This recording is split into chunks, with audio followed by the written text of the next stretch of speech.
Bom, pessoal, eu decidi gravar um vídeo um pouco diferente dessa vez, não preparei roteiro nem nada. Só queria conversar e falar um pouco sobre ansiedade.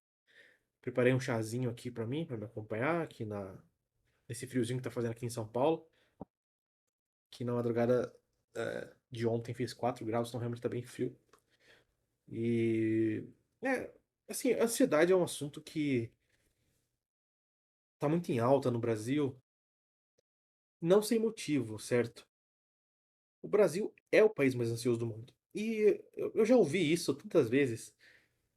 Já me acostumei de alguma forma com essa estatística, mas ao mesmo tempo não cai a ficha, sabe? Mas o que a nossa cultura está fazendo para produzir um grau tão elevado de ansiedade, sabe? Tem muito a ver com cultura. Eu tava vendo uma aula outro dia sobre esquizofrenia. E aparentemente, a depender do país onde você é tratado para esquizofrenia, a tua probabilidade de sucesso no tratamento é muito maior.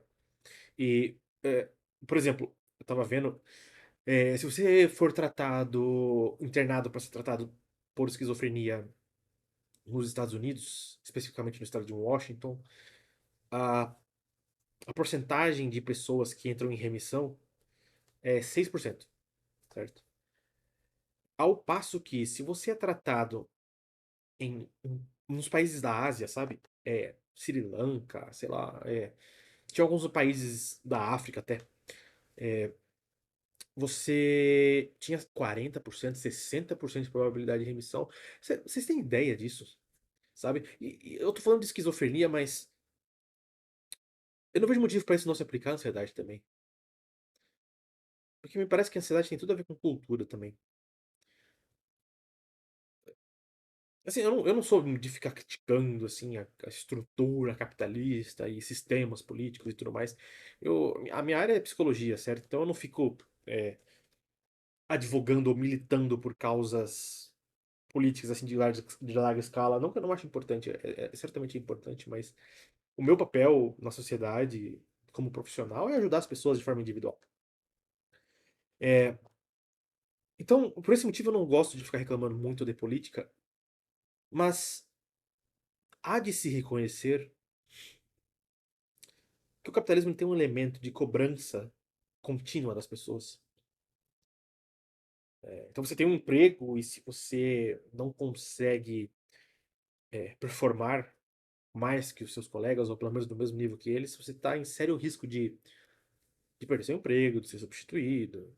Ainda mais agora está chegando a inteligência artificial, que está fazendo muita coisa que as pessoas assim de especialização mais baixa, de níveis de especialização mais básicos, faziam, agora não vão precisar mais delas. Então, é, isso certamente vai aumentar o nível de pressão nas pessoas. E é difícil, e é por isso que eu fico meio com o pé atrás na questão política, porque é difícil de ofertar uma alternativa. É muito fácil você criticar. Mas ofertar uma alternativa é muito difícil. Tanto que você vai ver que a maioria das pessoas que criticam sistemas políticos, elas não ofertam uma alternativa viável, entendeu? Elas ofertam alternativas utópicas, elas não estudam quais são as alternativas, enfim. Né? Tem uma série de questões que não tem muito que a gente fazer de forma individual, certo? Então, no âmbito da psicologia, o melhor que a gente pode fazer é tentar lidar com essa situação da melhor forma possível. Acho que um dos conceitos que eu mais tento aplicar na minha vida é a ideia de que as coisas sempre podem ficar pior. Então, se você está numa situação que é inevitável, você sempre pode fazer alguma coisa para que ela seja menos dolorosa. E então a gente está nessa.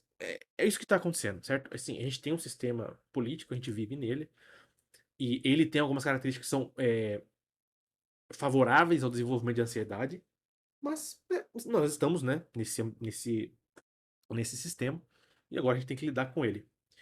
E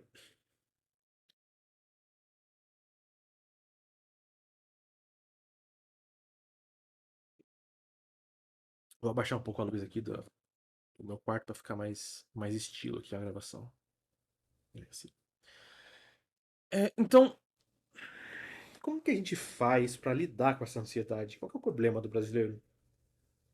Você veja, tem uma característica do brasileiro que eu aprendi com o Olavo de Carvalho falava isso. Ele dizia que,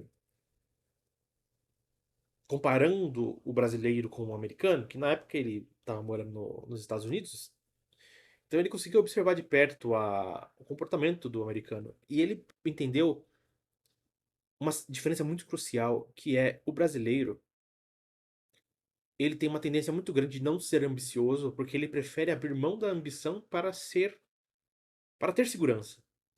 Então, você poderia se perguntar o que que veio primeiro?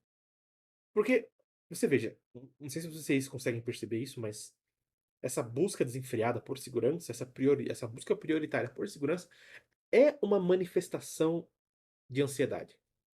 Porque você tem medo a todo momento que tudo vai dar errado.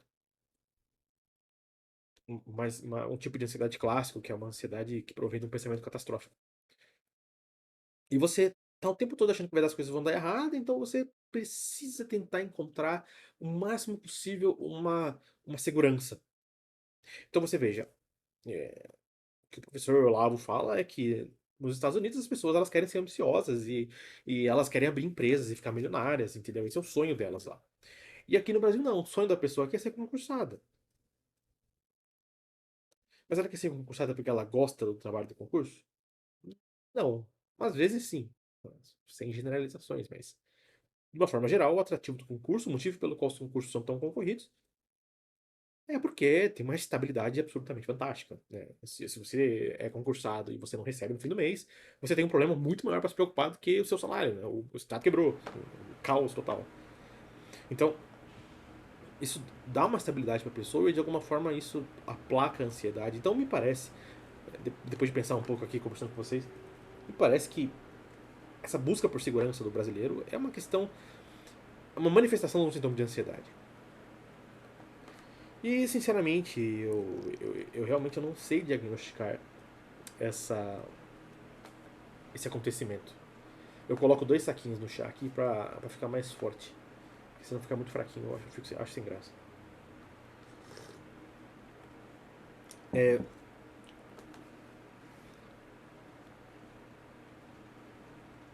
então você veja que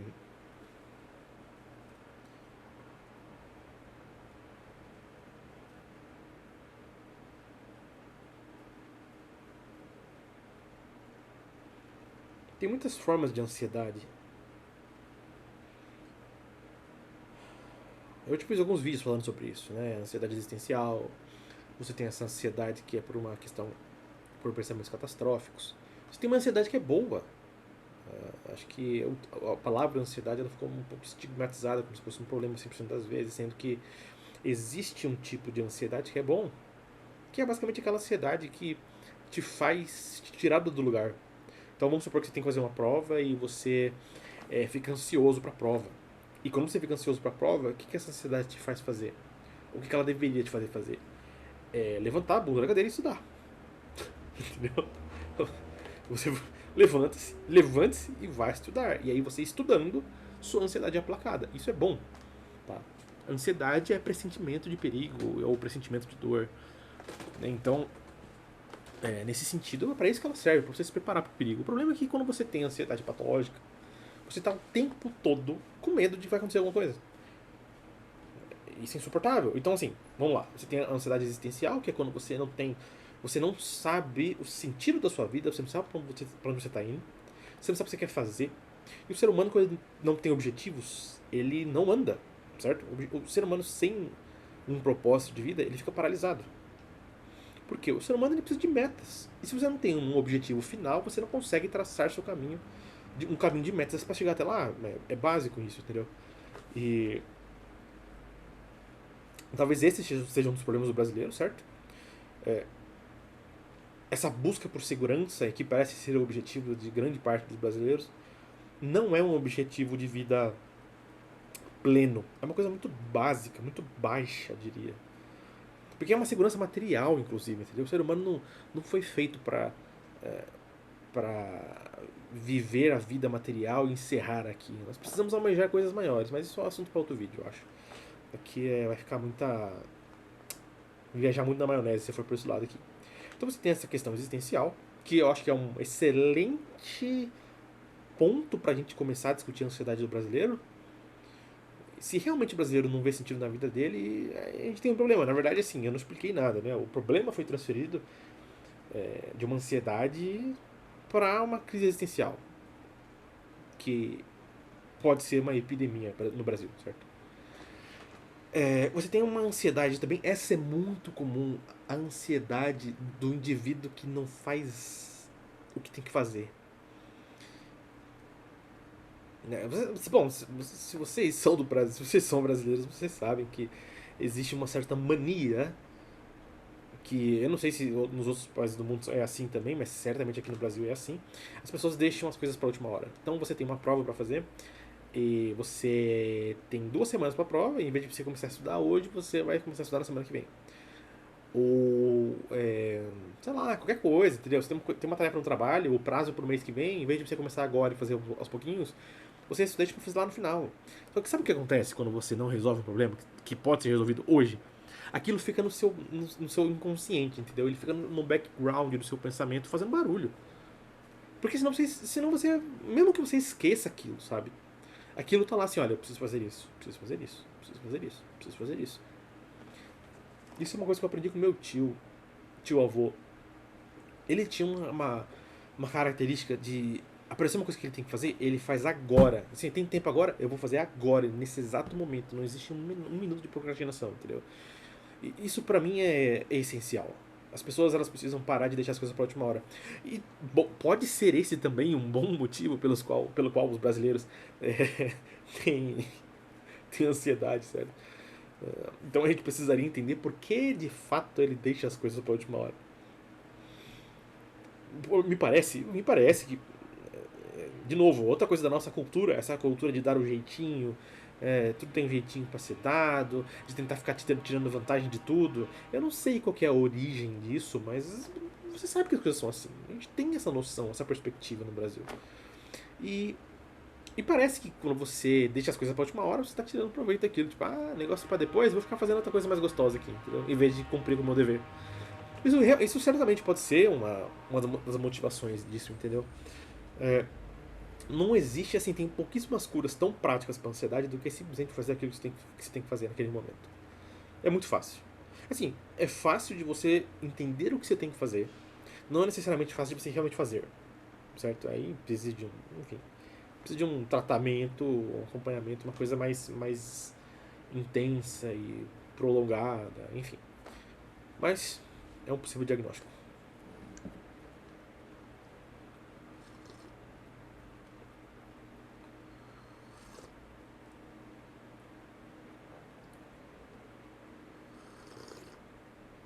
E aí, por fim, a gente tem a ansiedade do. Ah, mais importante ainda, a ansiedade de tentar controlar tudo que vai acontecer. Então, no Brasil a gente está acostumado com crise, certo? O professor Rodrigo Gurgel, outro dia, um professor de literatura que eu gosto bastante, ele disse assim, olha, o jovem, essa geração de hoje aí, ela fica preocupada quando vê uma crise, parece que eles não vivem no Brasil, eles não entendem como o Brasil vive, porque o Brasil está numa eterna crise, sempre tem uma crise pela frente. Então ele já tava meio acostumado com a situação.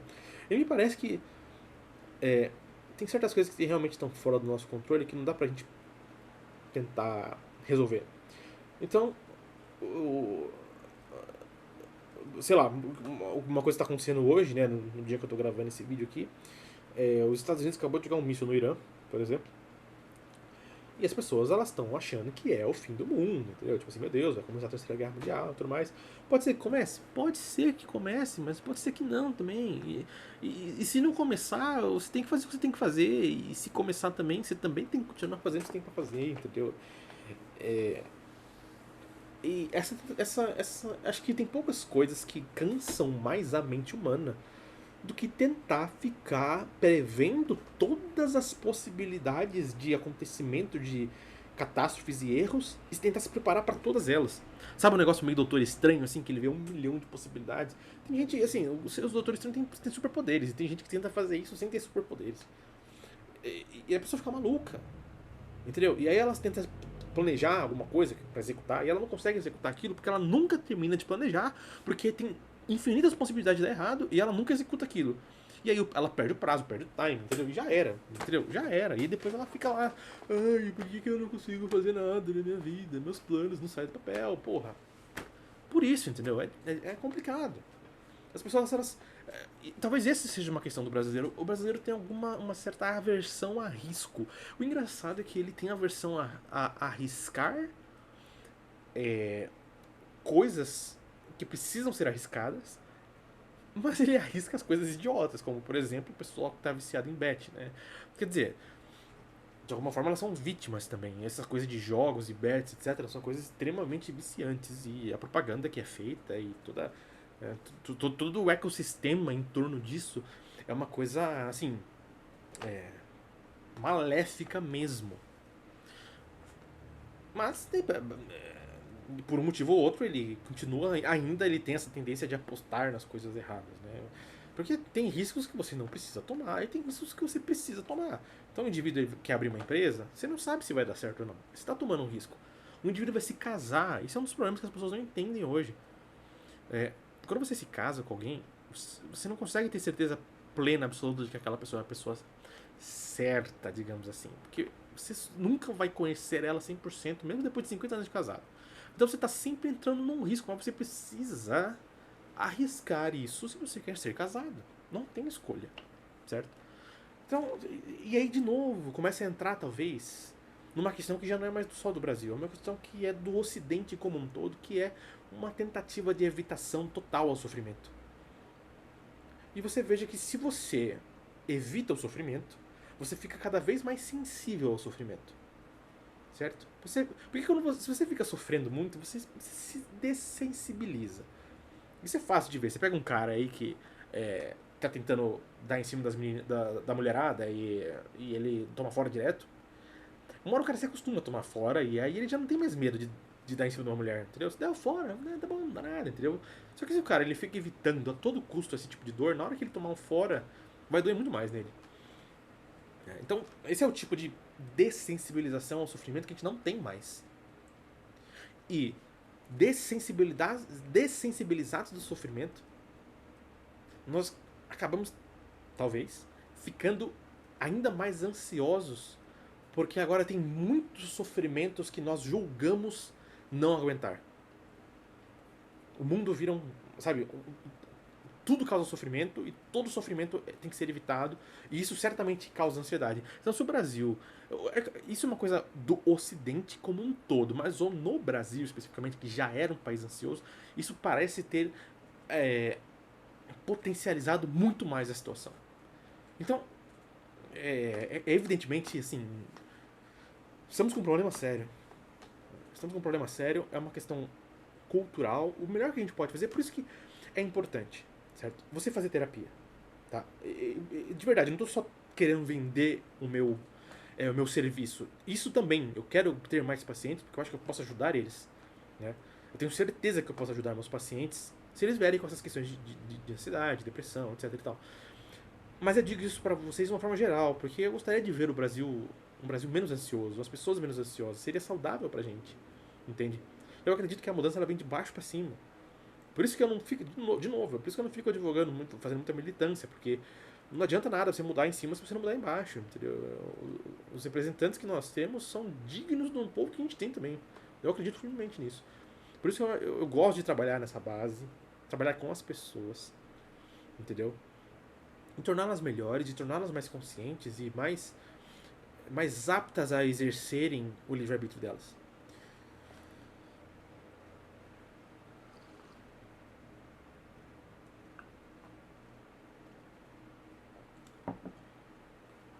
Então é isso.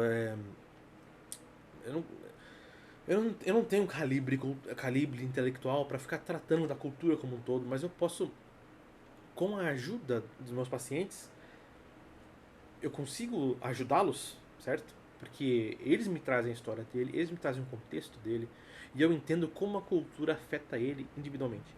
Então, nesse sentido, eu consigo ajudá-lo de uma forma muito mais eficaz, certo? Bom, já deu 20 minutos de vídeo já. Escolhi bastante. Não vai ter corte nenhum isso aqui, sem edição nenhuma. É, como eu falei, foi uma coisa completamente sem script. Depois vocês se inscrevem aí nos comentários se vocês gostam desse tipo de formato. Né, eu sei que as pessoas elas gostam de ficar ouvindo alguma coisa, né? Estão ali lavando uma louça, sei lá, qualquer coisa assim. E elas gostam de vídeos longos para ficar ouvindo enquanto elas fazem essas outras atividades. Então, se você acha interessante esse tipo de vídeo, e se você gostou do que eu falei, dá um like, né, me segue no canal, toda aquela coisa. E ativa o sininho para você ver quando eu soltar vídeos novos. E é isso. Muito obrigado pela companhia.